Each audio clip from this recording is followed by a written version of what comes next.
Hello friends, welcome to my YouTube channel. आज हम लोग पढ़ेंगे क्लास 10th का चैप्टर कबीर की साखी। तो आइए शुरू करते हैं।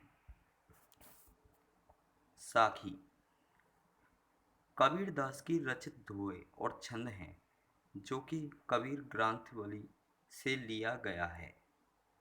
साखी का एक बहुत सरल अर्थ मैं आपको बताऊं तो उसका अर्थ है ज्ञान। मतलब कि कबीर दास जी साखी यानी ज्ञान हमें प्रदान करना चाहते हैं। वो हमें बताना चाहते हैं कि हमारे जीवन में कुछ ऐसे अंधविश्वास हैं जिन्हें अगर हम छोड़ दें तो हम बहुत ज्ञानी कहलाएंगे।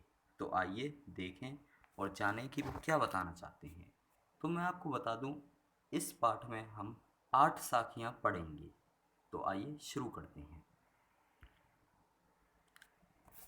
ये कबीर दास जी के बारे में संक्षिप्त परिचय है, जैसे कि उनका जन्म कहाँ हुआ, उनके माता पिता, गांव कहाँ पे था, मृत्यु कब हुई, उनकी भाषा, काल, विधा, प्रमुख कृतियाँ आदि। आप इसे लिख सकते हैं और स्क्रीन को थोड़ी देर ऑफ करके इन बातों को या तो स्क्रीनशॉट ले लें या देख लें, क्योंकि ये बातें कभी कभार हमारे एग्ज़ाम्स में भी आती हैं। तो आइए अब आगे बढ़ते हैं। तो ये आपकी पहली साखी है जिसमें कबीरदास जी कह रहे हैं, ऐसी वाणी बोलिए मन का आपा खोए, अपना तन शीतल करे औरन को शीतल होए। अर्थात हमें ऐसी वाणी बोलनी चाहिए कि हमारे मन का घमंड, आपा का अर्थ है यहाँ पे घमंड, नष्ट हो जाए। हमें इतनी प्रेम भरी और सरल भाषा बोलनी चाहिए कि हमारे मन में जो घमंड है वो भी खत्म हो जाए और अपना तन शीतल करे औरन को शीतल होए। और अपना तो तन शीतल रहे, अपना शरीर जो है, जब हम गुस्सा ही नहीं करेंगे तो वो शीतल रहेगा।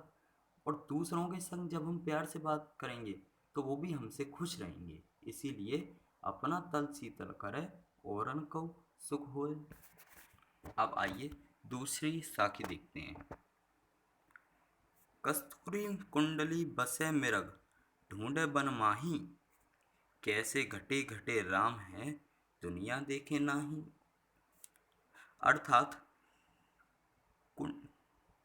कस्तूरी नामक एक पदार्थ होता है जो कि बहुत खुशबूदार होता है, जिसमें कि जिसमें इतनी अच्छी खुशबू आती है कि लोग उसे परफ्यूम के लिए भी इस्तेमाल करते हैं और ये बहुत महंगा होता है। कभी कभार दवाइयों में भी काम आता है। तो ये मृग अर्थात हिरन की कुंडली नाभि, नाभि जो होती है उसमें बसा होता है।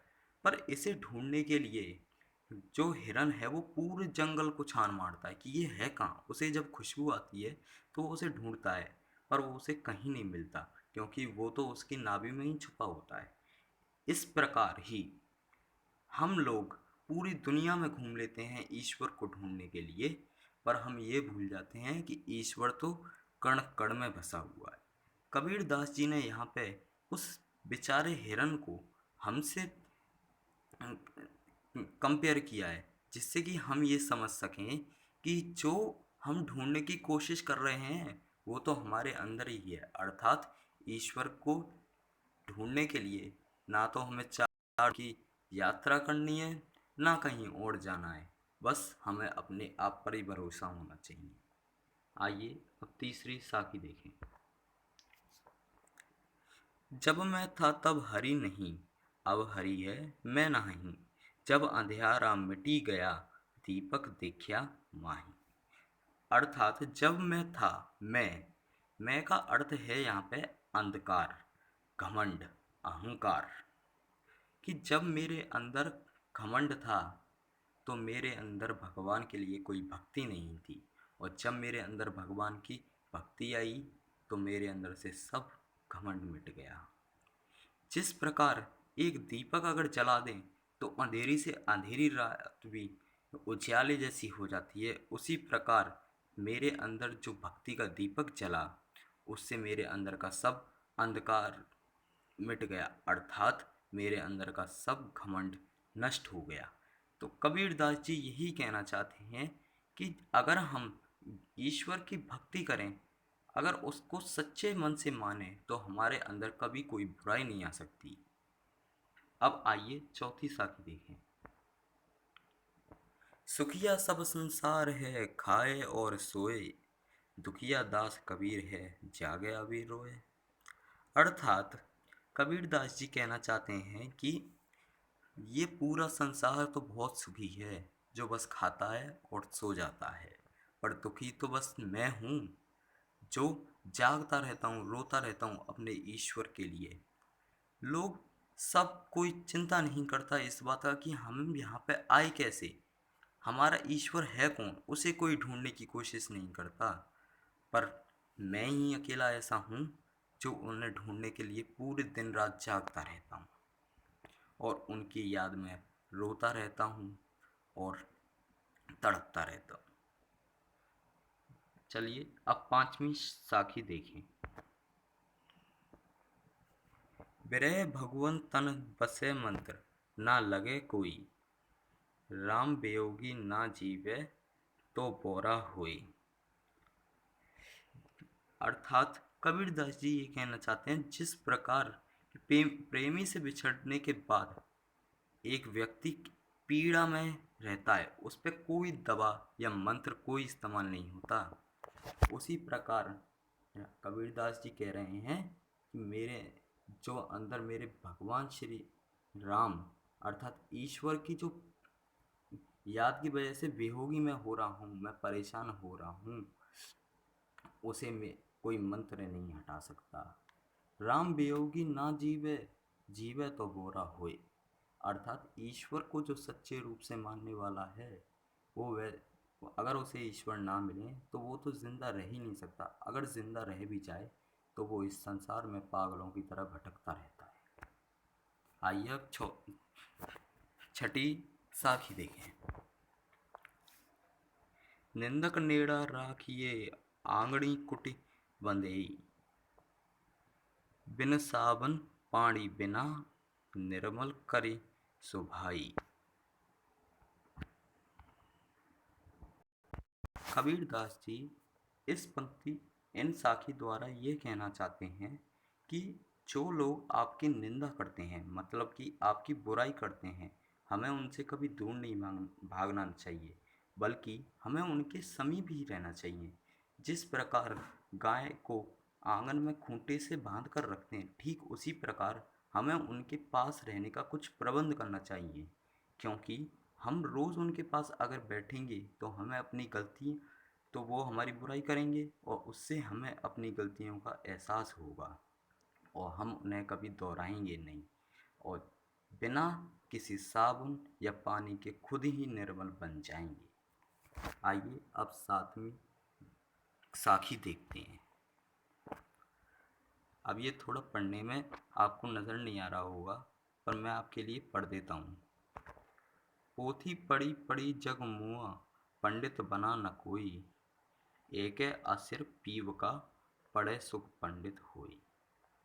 अर्थात मैं इसे थोड़ा सही तरह से पढ़ देता हूँ, क्योंकि आपको पढ़ने में आए या ना आए, तो दोबारा आपके लिए पढ़ देता हूँ। पोथी पढ़ी पढ़ी जग मुआ, अर्थात कि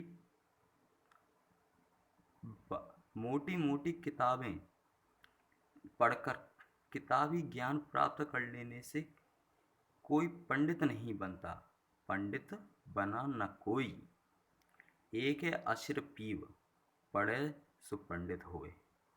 एक ही अक्षर होता है ईश्वर भक्ति का, अगर जो लोग उसे पढ़ लें तो वही पंडित बन जाते हैं। इस प्रकार ये कहना चाहते हैं कबीरदास जी कि किताबी ज्ञान से के साथ साथ व्यवहारिक ज्ञान भी होना आवश्यक है। मान लीजिए अगर मैं कितना भी पढ़ा लिखा हूँ, अगर मैं लोगों से सही तरह से बात ना करूँ तो मुझसे कोई बात नहीं करेगा, बल्कि मेरी तरफ देख के क्या कहेंगे, ये पढ़ाया है, पढ़ लिख कर इतना बड़ा आदमी बन गया, इसलिए घमंडी हो गया। अगर हम इसके पास बैठेंगे तो हम में भी ऐसी आदतें आएंगी, इसलिए वो हमारे पास ही नहीं आएंगे। तो इसी प्रकार से यही कहना चाहते हैं कबीरदास जी कि मोटी मोटी किताबों को पढ़ने से कुछ नहीं होता। अगर आपके अंदर तमीज़ है, व्यवहारिक ज्ञान है, तो वही सबसे ज़्यादा आवश्यक होता है और वही आपके जीवन में मदद करता है। अब आइए 8वीं और आखिरी साखी देखते हैं। तो ये आपको बिल्कुल सही तरह से दिख रही होगी, तो इसे एक बार पढ़ देता हूँ। हम घर जलाया आपना, लिया मुड़ाया हाथी, अब घर जाले ताश का, जय चले हमारे साथी।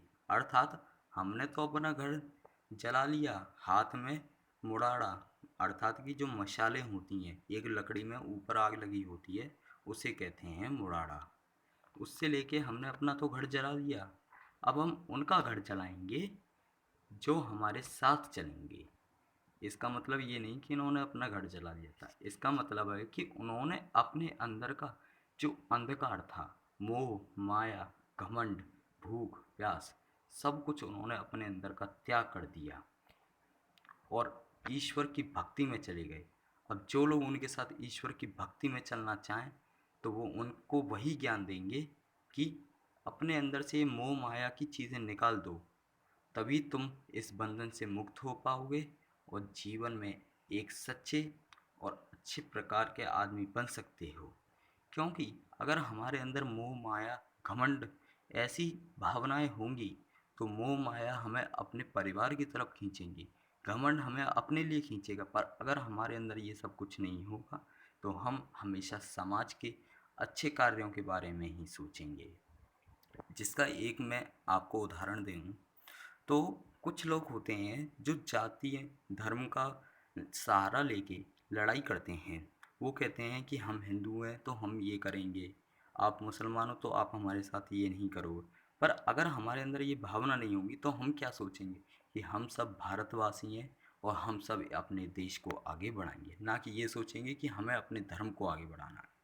ये इसका सबसे, मेरे हिसाब से ये सबसे अच्छा उदाहरण है इसका। तो यहाँ पर आपकी साखियों का अंत हुआ। मैं आशा करता हूँ कि आपको ये समझ में आ गया होगा। अगर आपको ये समझ में ना आया हो तो मुझे कमेंट करके बता दें। और वैसे तो आप वीडियो पॉज करके इनके अर्थ को भी पढ़ सकते हैं, जो कि कुछ अलग हैं। मैंने कुछ अलग बताया, थोड़ा थोड़ा सेम भी बताया होगा, पर आप देख लीजिए। अगर आपको नहीं समझ में आया हो तो कमेंट करिए, मैं आपकी अवश्य मदद करूँगा। अब आइए आगे देखते हैं। ये कुछ शब्दार्थ हैं जो इसमें से, इस साखियों में से थे। जैसे जो मैंने आपको बताया, वाणी बात करना, मतलब आपको बात करना, ये पहली साखी में से आपको याद होगा तो। ये आपा, ये भी उसी का है।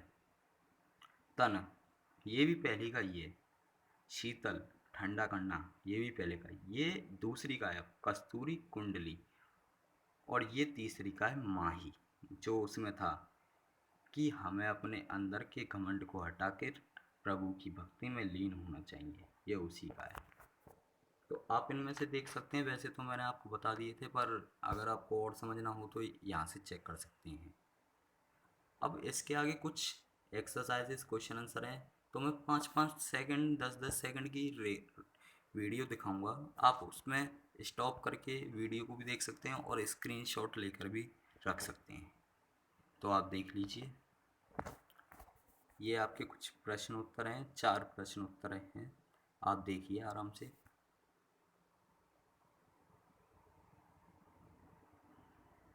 चलिए अब आगे बढ़ते हैं। ये 3 क्वेश्चन उसी के हैं जो पहले दिखाया था पेज।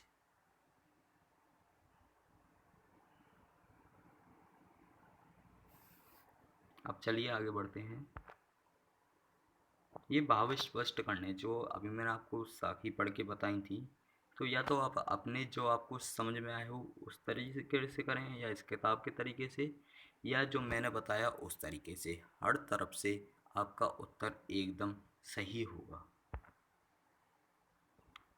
ये इस पाठ की कुछ जैसे शब्द जो होते हैं जो साखी में लिखे हैं वो पुराने तरीके के हैं, अवधि के हैं जो, तो इन्हें नई तरीके से जो हम अब पढ़ रहे हैं उन शब्दों को उस तरह से लिखा है। तो आपके ये आते हैं कभी कभार कि इन शब्दों को शुद्ध अपने अनुसार लिखिए कि कैसे होता है। जैसे जीवे, जीवे, जीना, माही, भीतर, देखा, देखा। तो ये बहुत आसान होते हैं। आपको बस एक बार इन साखियों को अच्छी तरह से समझ लोगे आप, तो आपको खुद ही ये कुछ पढ़ने की ज़रूरत ही नहीं पड़ेगी। अब आखिर में जो आपकी सबसे महत्वपूर्ण सूचना है कि आप सब छात्र और छात्राओं को सूचित कर दिया जाता है कि कोरोना वायरस के संक्रमण से फैलने से रोकने के लिए आप सभी अपने परिवार के साथ घर में ही रहें और अपनी सुरक्षा के साथ साथ नियमित रूप से पढ़ाई का भी ध्यान रखें। धन्यवाद।